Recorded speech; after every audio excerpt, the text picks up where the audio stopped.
Welcome back to the Allen High School Winter Concert Series. The next band to perform is the Allen High School Wind Ensemble.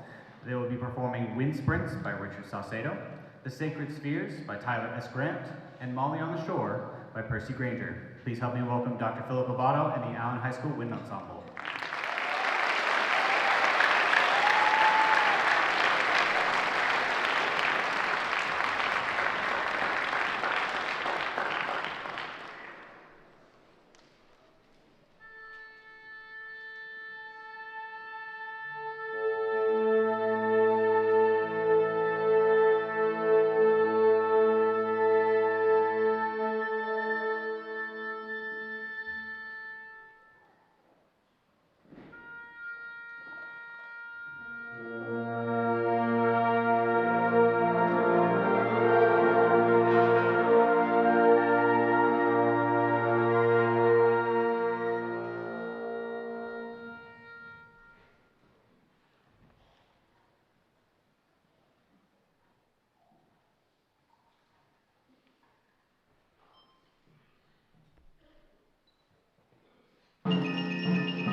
That piece was called Wind Sprints.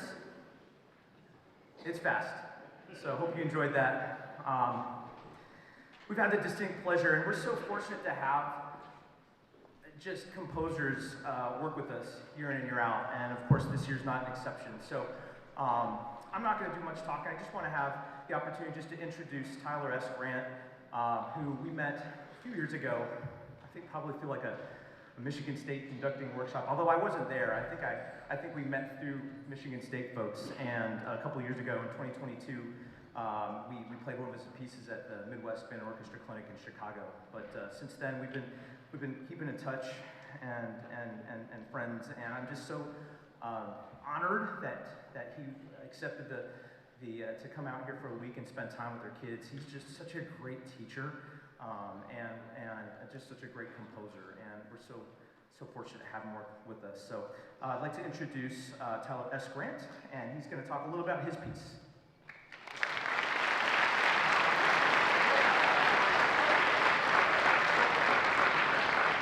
Thanks so much. I only want to give you just 1 minute's worth of information about this piece. This piece, buckle up, it's 12 minutes long in 2 movements. This is the biggest piece I've ever actually composed lengthwise, and is by far the most technically challenging, and of course these incredible students are just playing the fire out of it, and so I'm really, really excited to be in front of them. This piece is a piece of music that was actually written back in 2021 for a community band. Most of the music I write is by commission or by request, and so I was very fortunate. My teacher, I'm a graduate of the University of Alabama. You either love me or hate me depending on how you stand on football. I'm so sorry, but my former professor from the University of Alabama approached me about writing my first large-scale work, which is the piece you're about to hear, Sacred Spheres. And he gave me just some ideas of what he wanted the piece to be about. And he wanted it to be multi-movement. That's why there's 2 movements.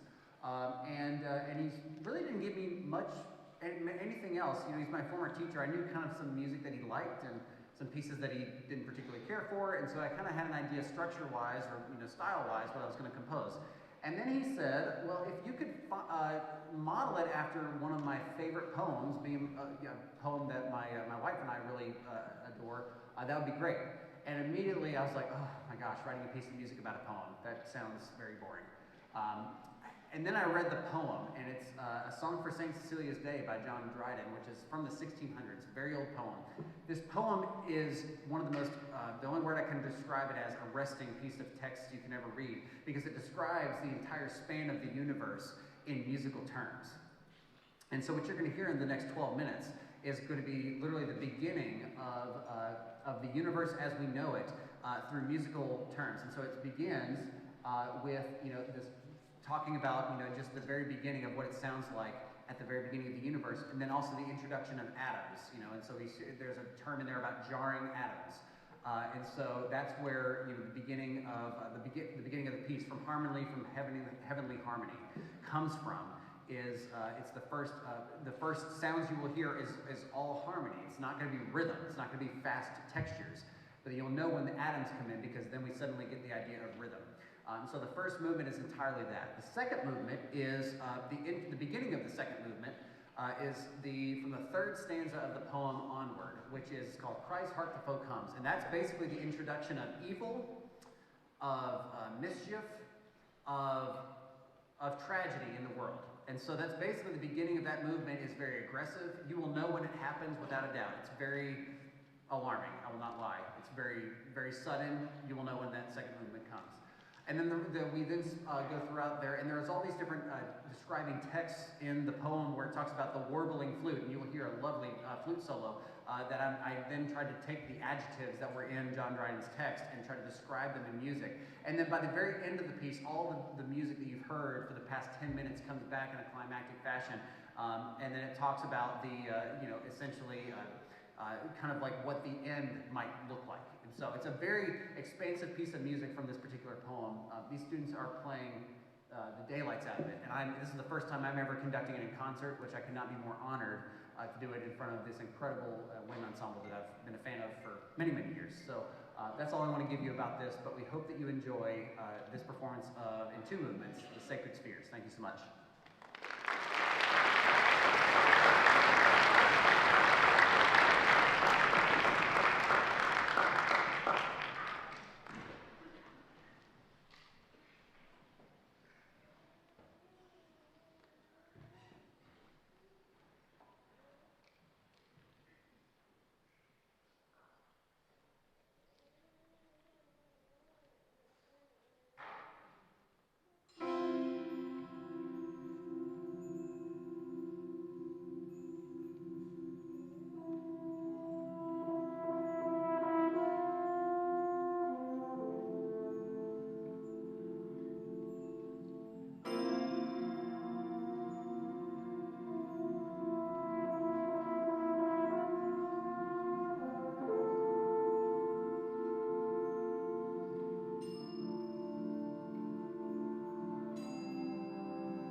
Yeah.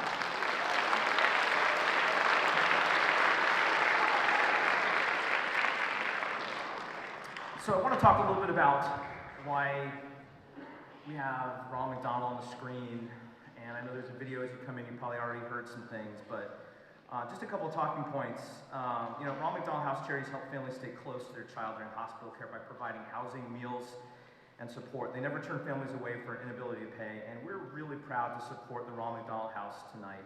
And we are, part of what we're doing is called the Band Cares program with the Turner of Roses. So all the bands that participate in the Turner of Roses have a community service component, and that's super important to, first of all, why we were picked, because we're so visible in our community and the opportunity that we can have to raise support and have opportunities like this. So we decided to work with the Ronald McDonald House in Pasadena, and we'd love to just do donation drives for them, but it's just physically impossible to do that from here to just transport all of our stuff already.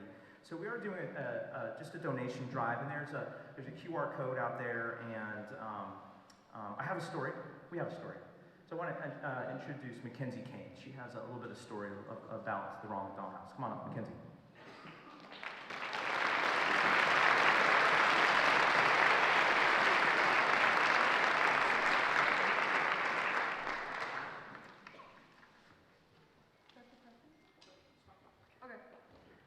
So, hi, I'm Mackenzie Kane, and I play bassoon here for the Wind Ensemble. So, I'm going to talk a little bit about my sister and my family's experience with the Ronald McDonald House. So, when my parents stayed in the Ronald McDonald House after my sister had been born, she was only a few days old, and she had suffered a series of strokes, and they had to airlift her to the University of Chicago hospital, where my parents followed closely behind on the highway. We lived in a small town in Illinois. It was about like an hour south of Chicago, so it wasn't a short drive. And when they got to the hospital, it's kind of uncertain, like what had happened. They didn't know at the time what had happened to her. So you're dealing with that uncertainty, and also you don't know where you're going to stay. You don't know how the other siblings are doing at home, because I'm the youngest of 5. So my parents talked about their concerns with the doctors, and they gave them a brochure for the Ronald McDonald House. And so whenever they got the brochure, they went to the Ronald McDonald House, and the volunteers there are families that have gone through something similar, for the most part. So you kind of have that sense of community while you're there, where everyone is going through a similar thing, because I don't know if they've talked about it in class or anything, but the Ronald McDonald House is for, it's not McDonald's, it's for the families of children in children's hospitals for like long periods of time, and it's so that you don't have to, go back and forth, or for people, hours and hours away from home for special treatment, you don't have to go back and forth. So it was really helpful for my family, because, we lived in hours south of Chicago, and Chicago's not cheap. You can't really get a hotel there, especially not for as long as we stayed that time. That was 3 weeks that she was in the hospital, just after being born. And over the years, my sister's been in the hospital, countless of times, just in and out. And every time that there was an extended stay, we would, go to the Ronald McDonald House. And eventually we moved to Texas, and we've got our sister's medical conditions under control, but it's still meaningful what the Ronald McDonald House did to us whenever my family was trying to figure out how to navigate that new normal. And although this happened before I was born, I know that how important these houses are. It's for people who are trying to get through probably the darkest days that they've ever gone through. You know, the worst thing a parent could imagine is their child getting sick and worried if their child is, in some cases, is gonna make it the next day, you know? And to be able to be right next to the hospital, it gives a lot of people peace of mind. And something nice is in every Ronald McDonald house, they have a sign on the entrance, and it says, "One day at a time." So, just taking one day at a time, one step forward, is how a lot of people get through those situations. So, I hope you guys would consider donating to the Ronald McDonald houses, and I hope you guys never have to stay there.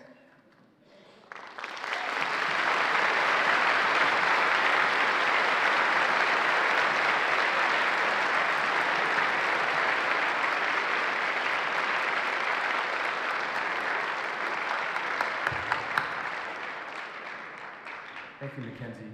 So, opportunities, we've got a QR code, we've got a Ronald McDonald table outside, and you know, they brought some characters here.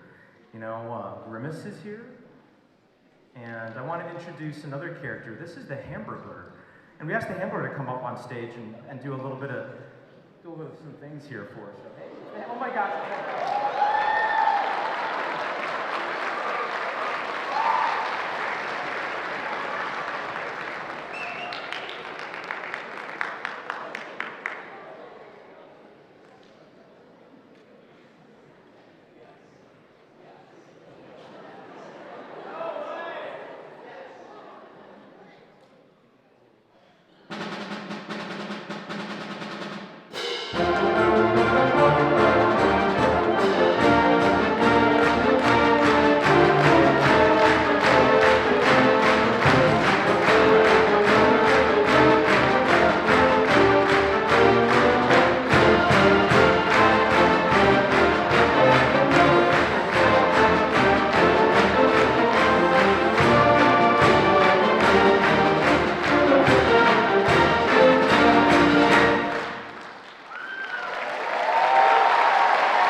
All right, so yeah, get some pictures on the way out, and please consider donating to this worthy cause with the Ronald McDonald House. Before we do our last piece, I want to so this is our first concert, and I'm so glad we were able to do this, but we just finished our phase 1 and phase 2 all-region students. So if you auditioned and advanced to phase 2, either earning a spot or an alternate, go ahead and please stand up.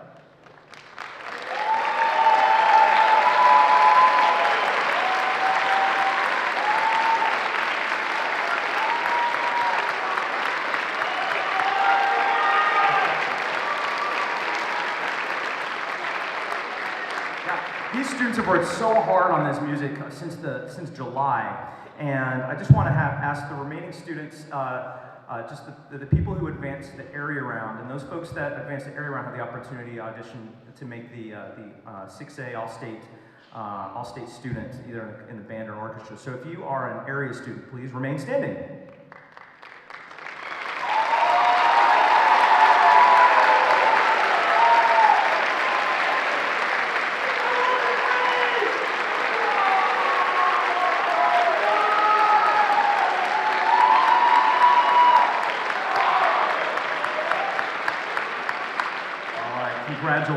Congratulations, keep practicing, it's in January. All right, we're just gonna do another tuning note, and we're gonna finish our part of the program with a classic piece by Percy Granger, Molly on the Shore.